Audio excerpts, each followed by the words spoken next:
Oh yeah, no, that's for sure. yeah. I mean, if you're not losing, you're not learning. You Mm-hmm. can't be a front runner, and you can't be the best person around all the time because you're not learning. You're teaching everyone else, but you're not learning. So I don't know. Like I said, I lose all the time in the gym. People just don't see it. So losses happen. Y'all just don't get to see them.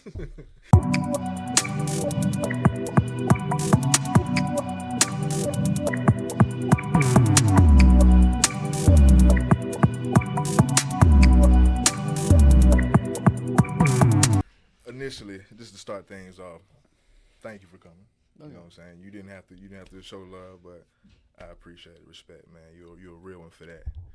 Check the places. The time is now. You are tuning into the lunch table. You got a special guest returning. Needs no introduction, but I'm gonna let him introduce himself anyway. Quick introduction for me. I said it last time. In my opinion, top three and not three favorite fighters in the region. In my opinion, just as far as just his matches, how dynamic his fighting style is, how convincing his finishes are. You can look at him and see that he doesn't play when it comes to preparation, bro. Can you please introduce yourself for the people? What's going on, y'all? Brian Creal, the real deal. I fight out of Bayou Labatchery, Alabama. I'm the current 135 champ at Allen Fights and 135 at MNC, and currently undefeated as an athlete. And I think I'm gonna leave a cliffhanger there. No, that's what's I'm gonna up, leave a bro. cliffhanger on that one. You said a lot by saying little for sure, but we're gonna start from the top because for the people that saw interview one, go back and see interview one for that context. But today, bro, how does it feel to be champion? Feels good. I've been chasing that Island Fights belt for a little while now. Like I said, last interview I fought there a long time ago. Avoided fighting there because of the ring. And then I was like, well, I really want that belt because they're the most prestige promotion around. You can go win a lot of promotions, with lesser competition. You're not Mm-hmm. really doing nothing. But to go out and win an Island Fights 135-pound belt actually means something. So to accomplish something that I had a goal set for myself is great. That's what's up, bro. Well, let's actually talk about that event. Let's talk. Was Island Fights '95? Let's talk about your opponent. If you want to go ahead and give them their respect, shout out. If you want to rate them, if you would, I would like for you to Oh rate yeah. rate their performance. But yeah, let's recap '95. Well, it was great. I was the last amateur fight on the card, and then they had I think it was 4 or 5 pro fights after that. Um, I had a game opponent. I knew he was game. When they sent me his name, I was like, "Thank God somebody's going to show up and like scrap with me." Like, say what you want. He's had a few losses, but he shows up and fights, and he fights the best fighters. He doesn't dodge fights. He doesn't duck fights, Mm-hmm. and he had every reason to duck this one, and he took it. He's coming off the flu. He's supposed to make a pro debut, and then decided to stay in the amateur division, and try to fight one more time for the belt, knowing he had a tough opponent, and did it anyways. So Respect. respect to him. That's what I told him after the fight. I was like, it was fun. I had a good time. He showed up and actually hit me. I had a good night. It was fun.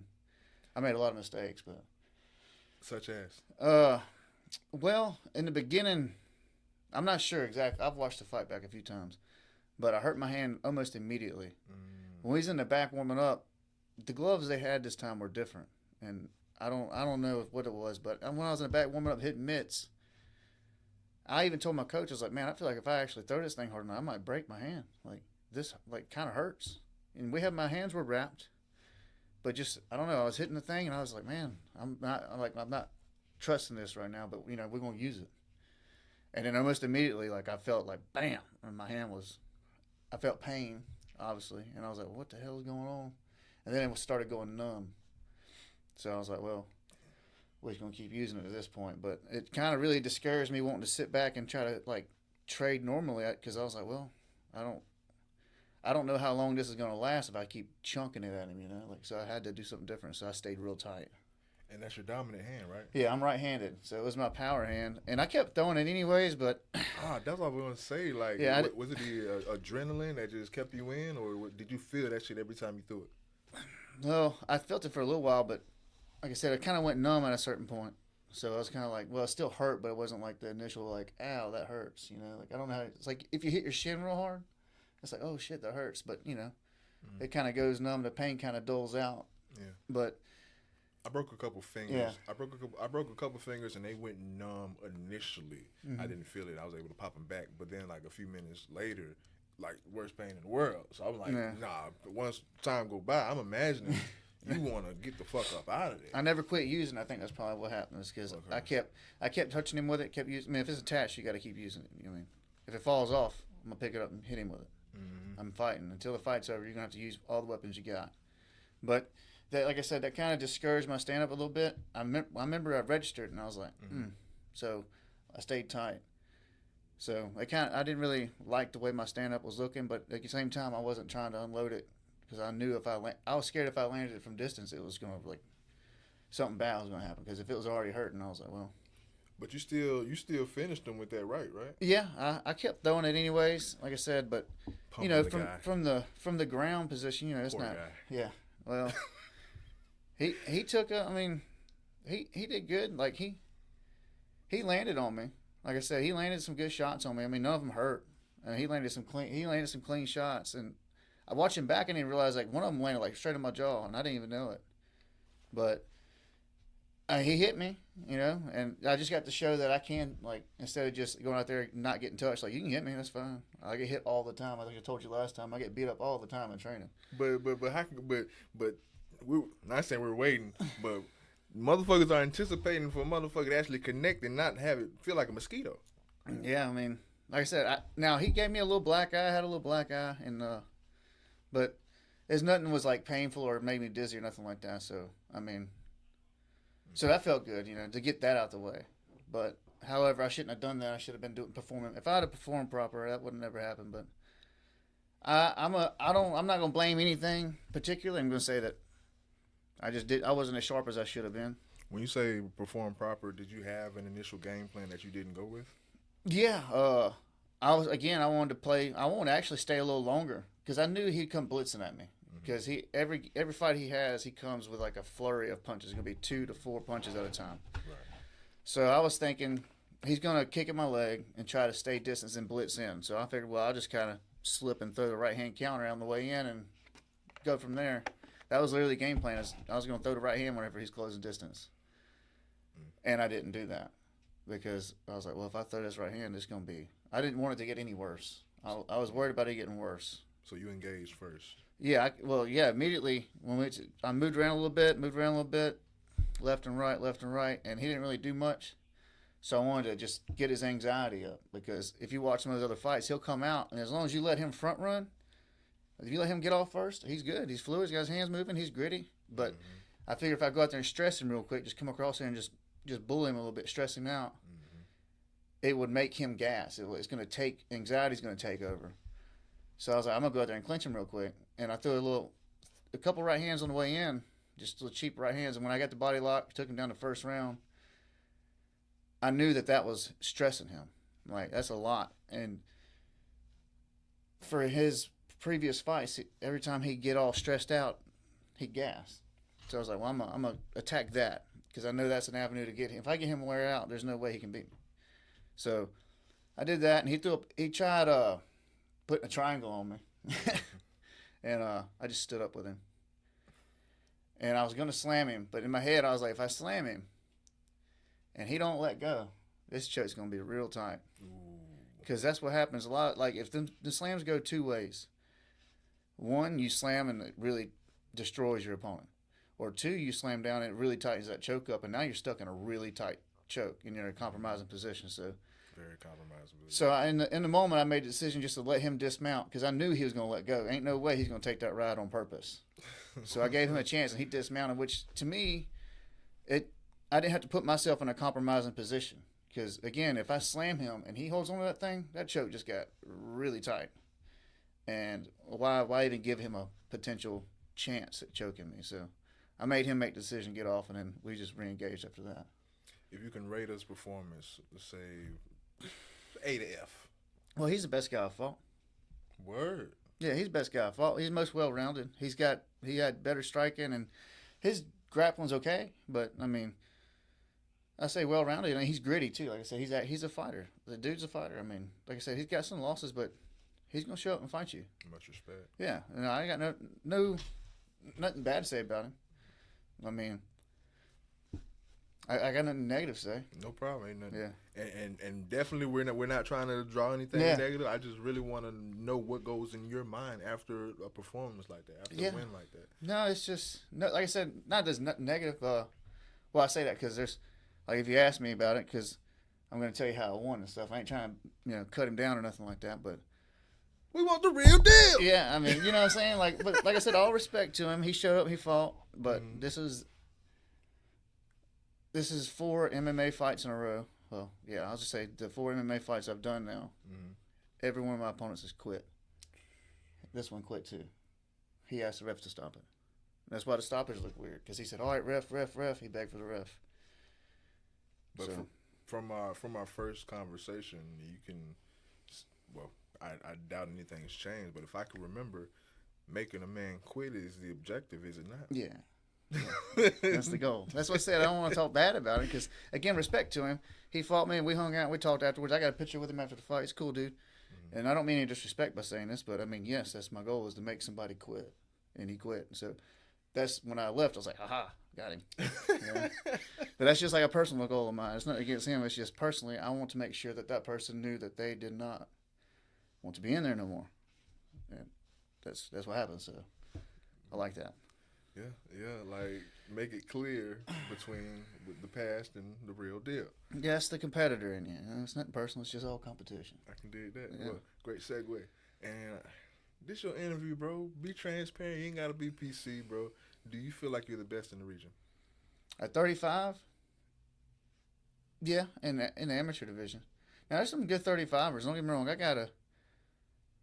In the pros, yeah. I don't know about the pros. I don't really know a bunch of pro 35ers around here. But in amateurs, I believe, yeah. I train with a guy he's good. His name's Seth Dardar. He's a 135er. I think he's 8-0 as an amateur. Okay. He's legit. He's good. And I think he's going to be fighting for Island Fights in May. But we started training together a little bit. He's good. And if he gets to fighting at that weight class and he wants to stay as an amateur that long, I'm sure he will eventually grab that gold. Because I'm not going to be hanging out here for years holding no amateur belt.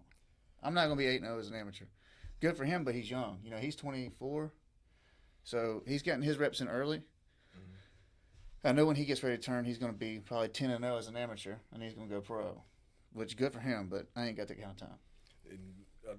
Damn, great segue. Like, and I work off of segues. Cause of course, I have a list of questions and subjects, and this is something I was gonna say toward the latter of the interview. But bro, like one battle that it's undefeated, unless we're talking LeBron James doing crazy shit right now.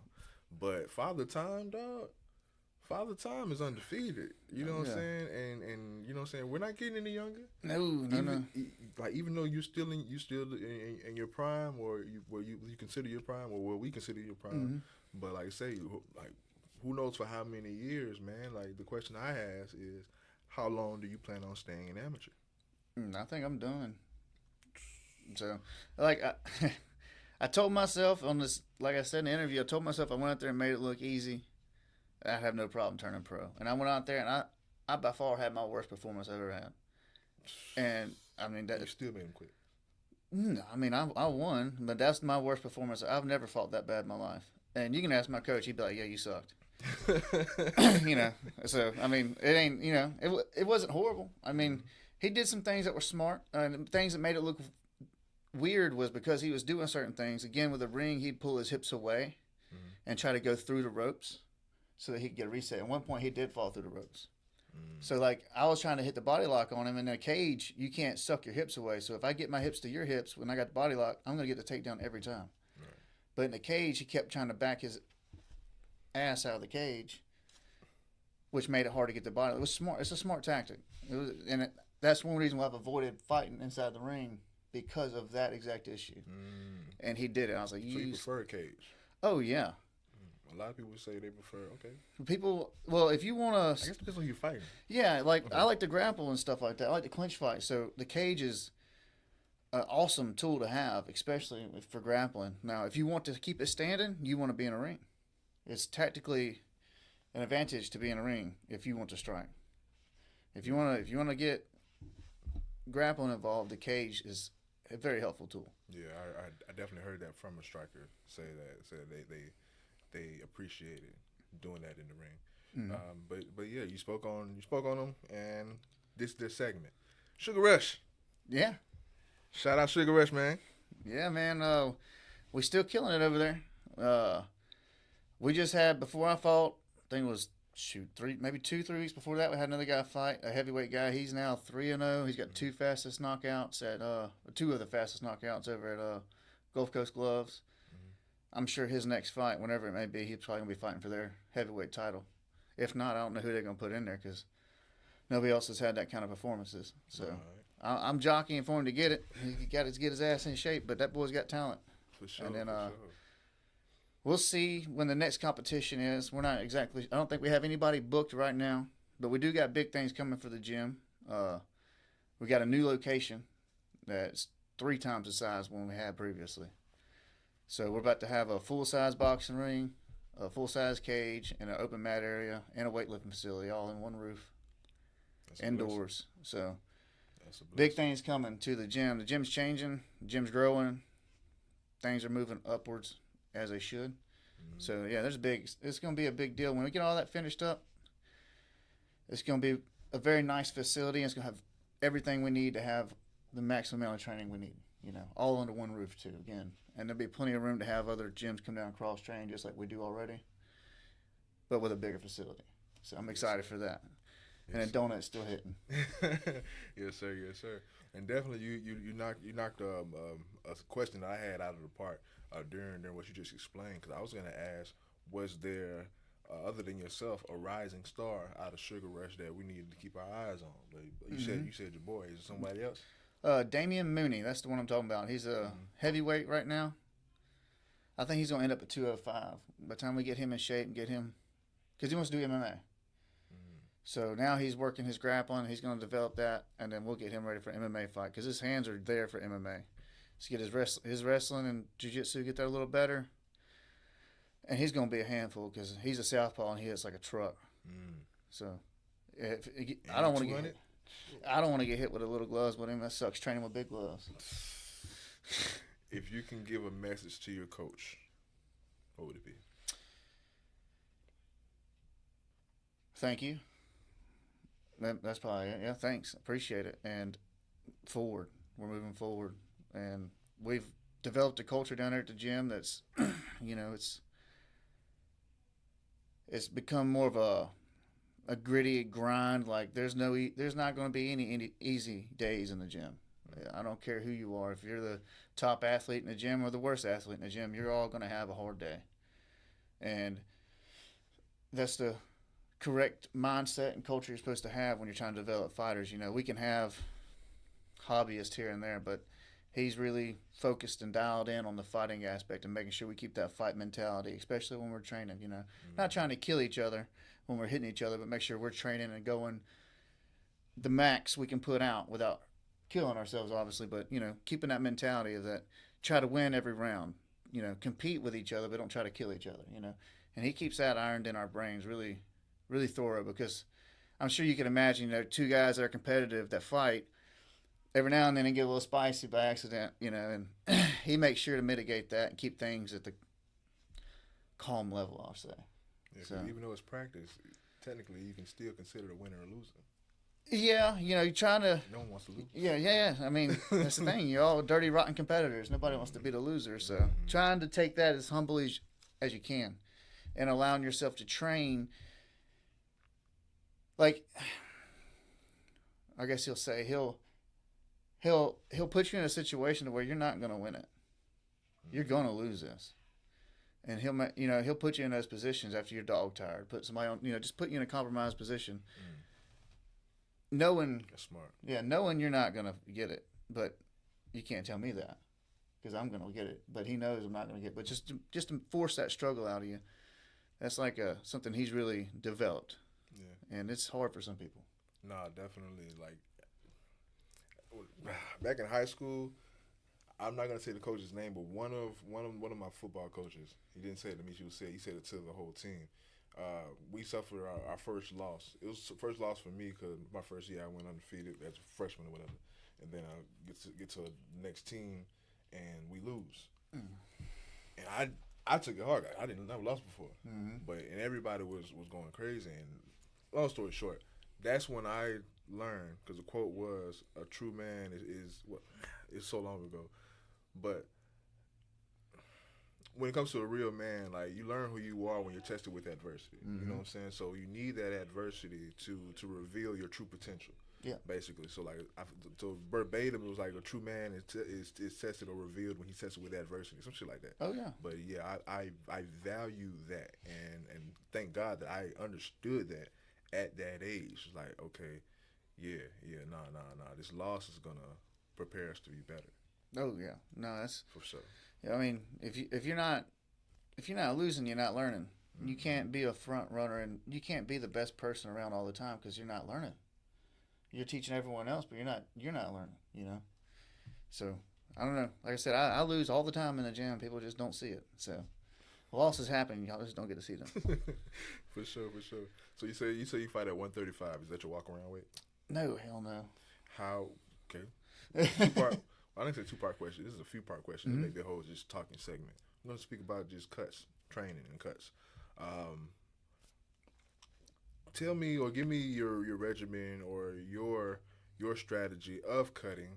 I would like for you to give me your worst / most extreme cut you've ever done.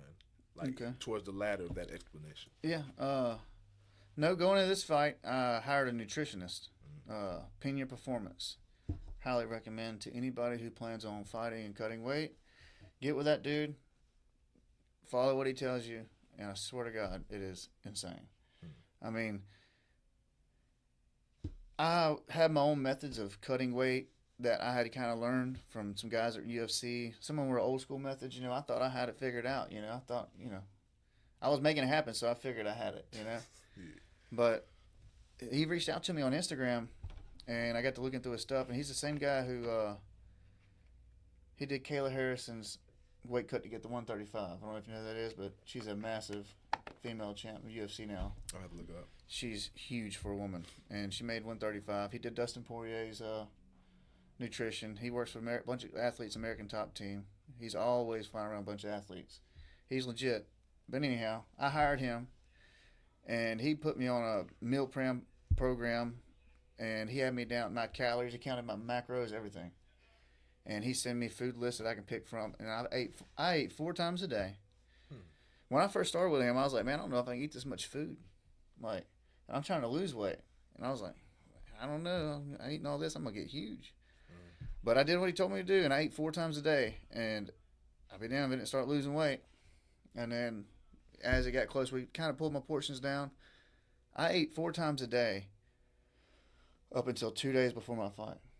That's insane to me. Is that to condition your metabolism? To be honest with you, I don't really know all the science to it. Yeah, because it's definitely a science. There's a absolute science to it. And like when it came down like to picking certain fats, like I have a huge spread list that he sent me, and it's all broke down. Like if he tells me one protein of beef or lean beef is 50 grams. So if it says two protein, that means I can have 100 grams of beef. But I mean, again, who's eating 100 grams of fucking beef? You'd be surprised. I mean, well, but I mean, I'm doing that 4 times a day. I mean, it's not all red beef, but I'm saying it was crazy, and I'm still sticking with it now. I've cheated a little bit since my fight. I got to get my pizza and wings like I talked about last time. I already got that in, but no, I stuck with this program, and I was able to train all the way through fight, like up until Wednesday. I was able to run. I ran 5 miles Wednesday morning. Like. Usually on fight week, I can't do anything on Sunday. Like, I'm dead. Like, I'm bedridden, like, cutting. Like, I suck down. Like, it sucks. I didn't cut any weight till Thursday. I started cutting weight on Thursday at 6 o'clock. And at Friday at 5, I was making weight. So I only cut weight for like 24 hours. And, I slept all night. So, really, you know what I'm saying? So I didn't have to suffer at all. I was able to train all the way up to the fight. It was way easier. Like, I'm telling you, I suffered before. And now, with this new program, it was like... First time having a nutritionist? Yeah, it's first time having a legitimate nutritionist. And it has... And like I said, now, he ain't cheap. Like, Work with DP, I wouldn't expect. yeah, I just want to. I tell people about him. They're like, "Oh, okay," and then they hear the prices. And like, "Oh," I'm like, "Well, how much does your health mean to you? You know, if you're going to be cutting weight, it's not healthy, Yeah. especially if you're doing it wrong." Mm-hmm. So, and not just that, he gives you the. He did all my meal planning. He does all the weight cut. He gave me step by step weight cut, all my weight cut protocol, and all my rehydration protocol. He does all of that, and he's accessible 24 hours a day, all through fight week. And I'm telling you, I think I mean, I don't really like to talk about how much weight I lost, but I just say I was Say it. Shit. no, Let's say it. I don't want everybody to hear it, but no, I cut a significant amount of weight, and it all got put on, and I was I felt better than I've ever felt. If that makes sense. Like I felt. That means a lot. Yeah, like I felt so strong and healthy compared to usually I kind of feel ran down all week. And this time when I went in there, I was like, I'm gonna be strong as an ox. Like I felt better than I ever felt. Now, I didn't perform the best I ever performed. Those two things are not exclusive. But I don't know. I'm gonna do the same thing again. I tell you that. And my next fight, I don't know if I'll do 35 or 45, but because I've done both. But What do you prefer? shoot, I mean, 35 is I think my body's proper for like to be a high level 35. I think just where my body is like, but 45 is such a much more manageable cut. Like I can do 45 more often if that makes sense. Like I can't do 30. So I fought January 24th and then turn around and fought May 14th. So like that's like less than 2 months. What about the talent that's at 45? Do you think like if you enter that round, you'll still be able to steamroll? Yeah, I mean, Hey. I don't. I'm not worried about 45.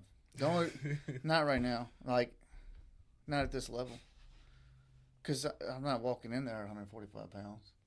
You know, on fight day, I'll be much more than that.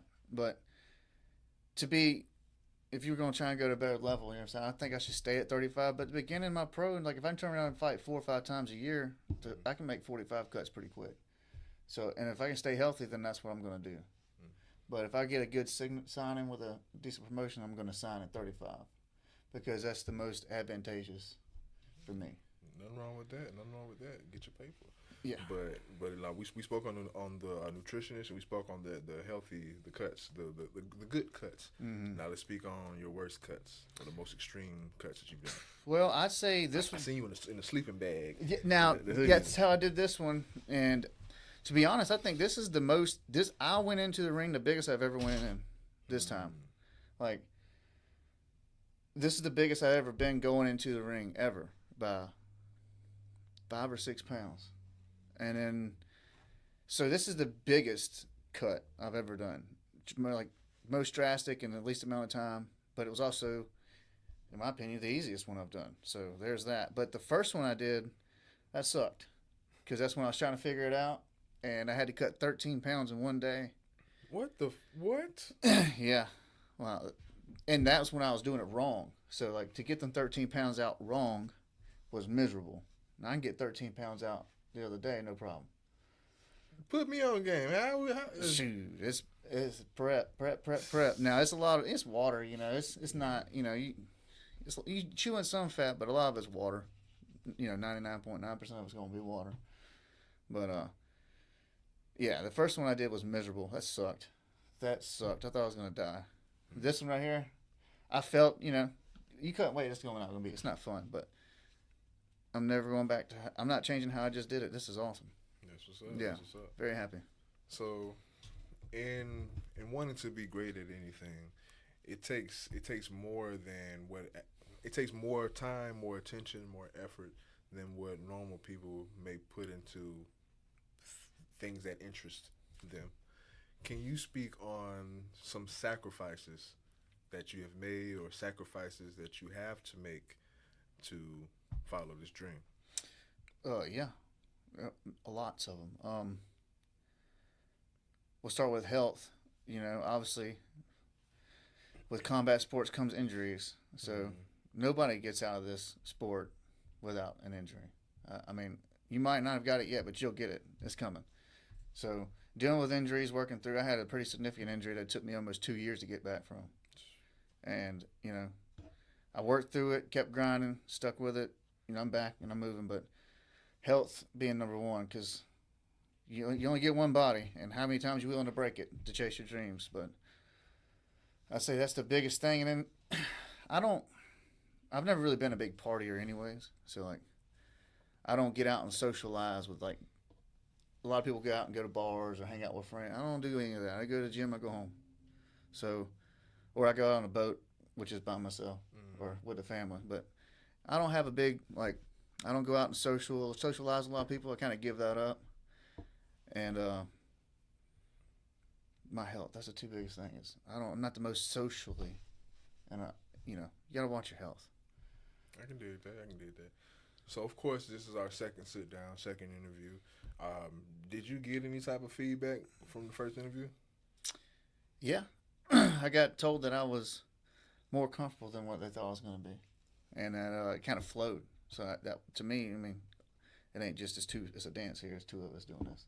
You feel but me? That's yeah, my objective. Yeah, that's kind of people are like, well, you kind of flowed good. You didn't sound too horrible for your first time on a podcast. So. A convo with me is the easiest thing in the world, man. Yeah, so to me, it just flowed well, and being able to replicate it is obviously key. So definitely the continuation. Don't know if we can top it. Definitely, you know what I'm saying, gonna be an authentic part 2. But in your first interview, you said something that stuck with me. You said it's a lot of fake tough guys in a tough sport. Did you receive any backlash from that comment or no? Nope. Look, man, I just call it how I see it, and then if you get offended, then it probably was about you. I don't know what to tell you. Be tougher. I don't know.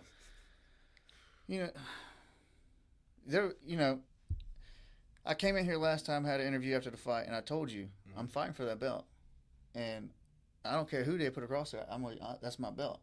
I'm gonna get it. I sat here and told you that. I told the promotion, there was a 135 champ. He just wasn't fighting, and he hadn't fought in 8 months, and I offered to fight him. They offered him to fight with me, and he turned it down and said he had other obligations and he wanted to go over there. So they stripped him of his belt. They said, if you don't fight, we're gonna vacate the belt. Don't they ban you for that?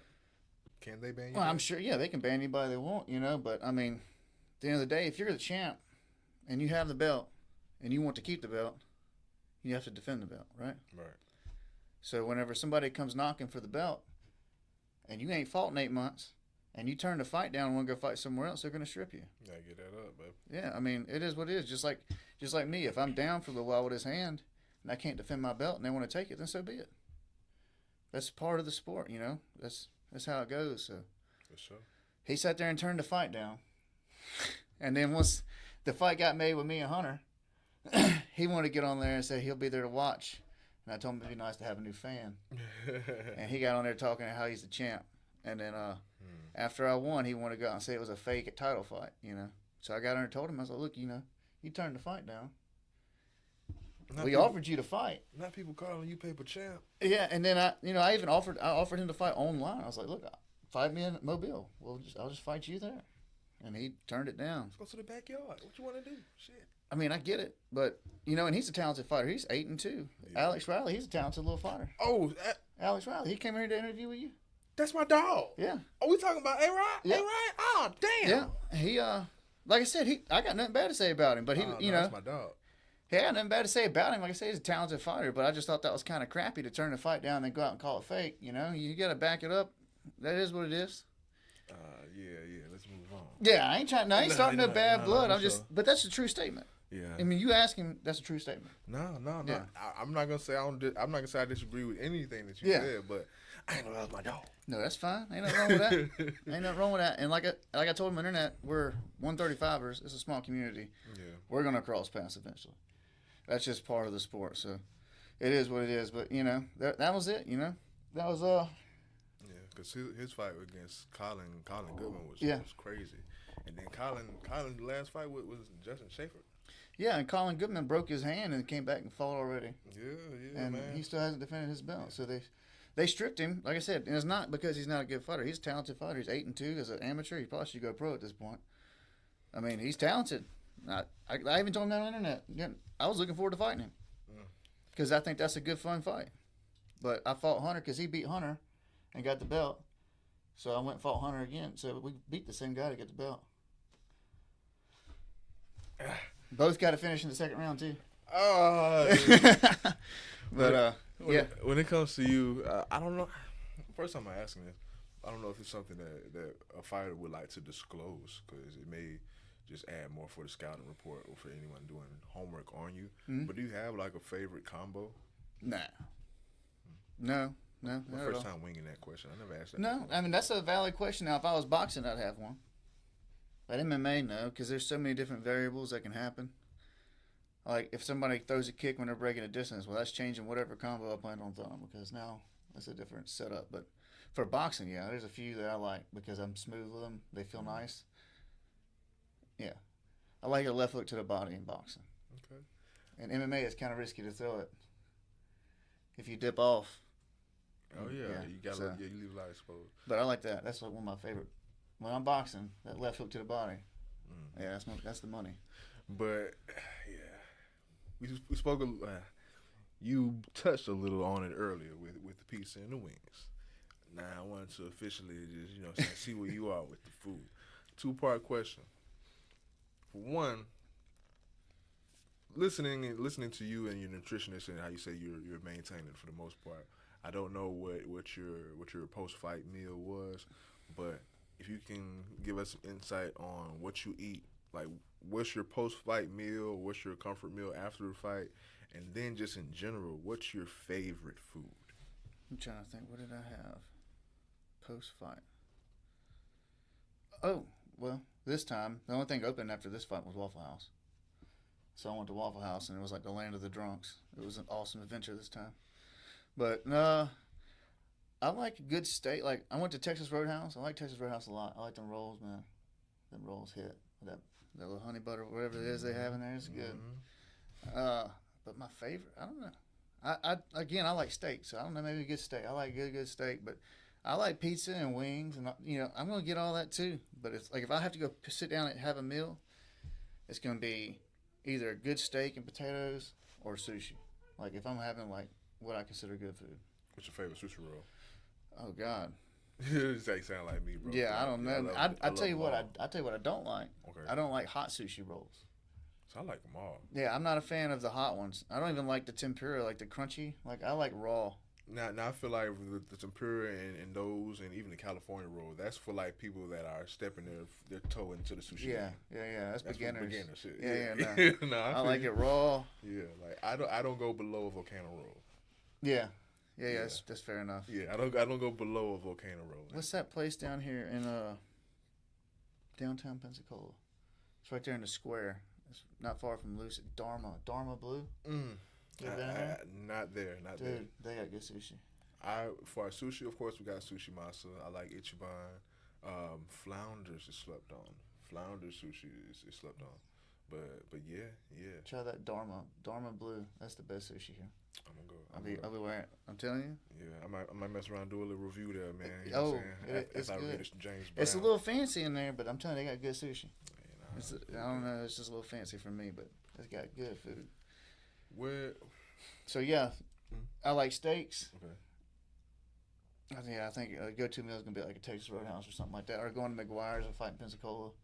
McGuire's hits. Yeah, Reuben. Oh God, that Reuben sandwich is busting, dude. I need one of those in my life. I might go get one tonight. Nothing wrong with that, man. Nothing wrong with that. If you can access a time machine, you can find yourself 10 years ago, what would you tell yourself?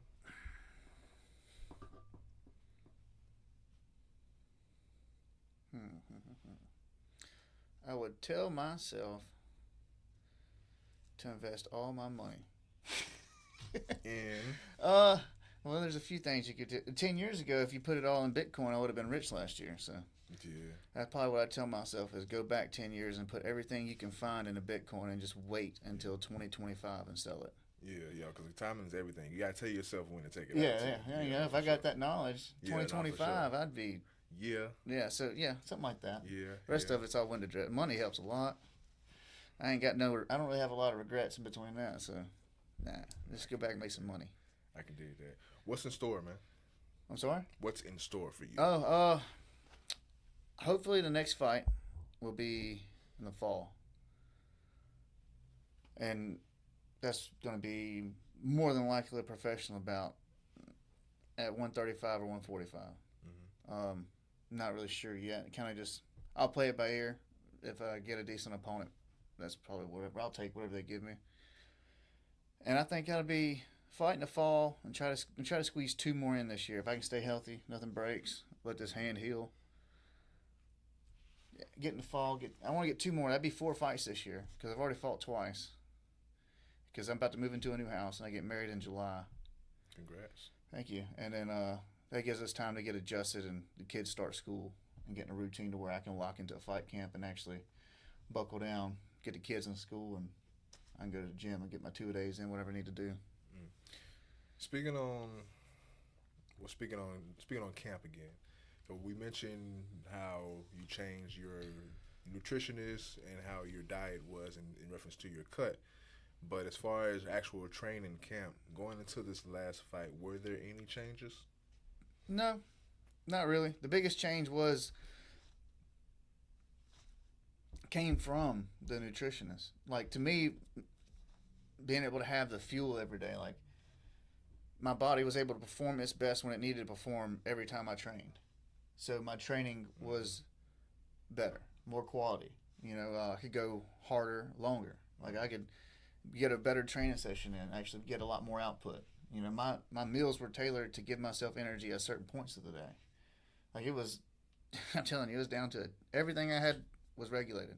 And I feel like I got the most quality I have out of my training performances than anything because I didn't get as tired. I went in there with full gas tank versus what I thought before was like, oh, I just drink a Red Bull, get some energy, and let's go. No, my body actually had the energy already from my nutrition, and I was able to just keep going. So my training was able to have more quality because of that. That's what's up. That's what's up. This doesn't have to be fight related. It may be, but if you can recall, what's some of the best advice that you've ever received that's always stuck with you? The best advice I've ever received was from my dad, and he told me, and it was in reference to women. He said, if you're not going to argue about it 10 years from now, don't even argue about it because it's not important. And that's what I go off of. And that took me a little while to learn that. Mm-hmm. But if you can just avoid arguments and fights that aren't going to be relevant in 10 years from now, wow, your life is so much easier. You know what I mean? Like, if you're not going to argue about it in 10 years, what's the point in fighting about it if you're supposed to be on the same team here? Oh, my God. So, to me, that's the advice I took from him. He's been married. He's been my mom my entire life. So, they've been married, 35, 37 years. So, that advice must work. So, yeah, I've kept that, and it works for me. I think more people should practice that. For sure. I can attest to that for sure. Now, this is well inclusive of everything. This is you speaking as a fighter, just life as a man, a potential husband, everything. Are you where you want to be in life right now? Yeah, I'm happy where I'm at. I mean, we always want to do better. So I'm happy with where I'm at the moment, but I want to do better. Let me put it that way. Well, I guess a better way of asking that because the trajectory that you're on, because you're on the rise. You're on the rise. This point in this chronological duration that is your rise until we get to that climax and then the ladder. But at this rate, at this page, at this stage, are you where you want to be? I'm content with where I'm at, but you feel like you should be farther. Yeah, it's just because I had some setbacks with injuries, so now I'm trying to make up time. And you don't get any extra time. Like they don't make more time. You can't buy it at the gas station. You can't get it at Walmart.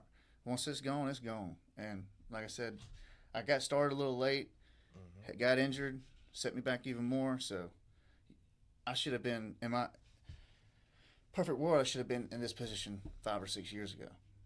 But here we are now. So we're gonna keep pushing. So that's why I got such a fast tempo. I've been pushing. That's why I keep trying to find fights and keep going. Because that time's already gone. I can't get it back, so I just got to outperform what I was already going to do before. Well, you sound like me, man. I say, bro. I mimic the same thing. I say I wasted all my 20s, so I'm back for everything in my 30s now. That's how I say Coming it for it all. I swear. As we exit this thing, because we're gonna see you soon in that ring. Of course, you got the belt, so you gotta defend it. But if you can give a message to your next opponent, whoever that may be. See you soon. Hey, That's all I know to tell you. See you soon. the place to sit the time is now. I appreciate everybody rocking and tuning in. We got the real deal in the building. Savo, checking out. Peace.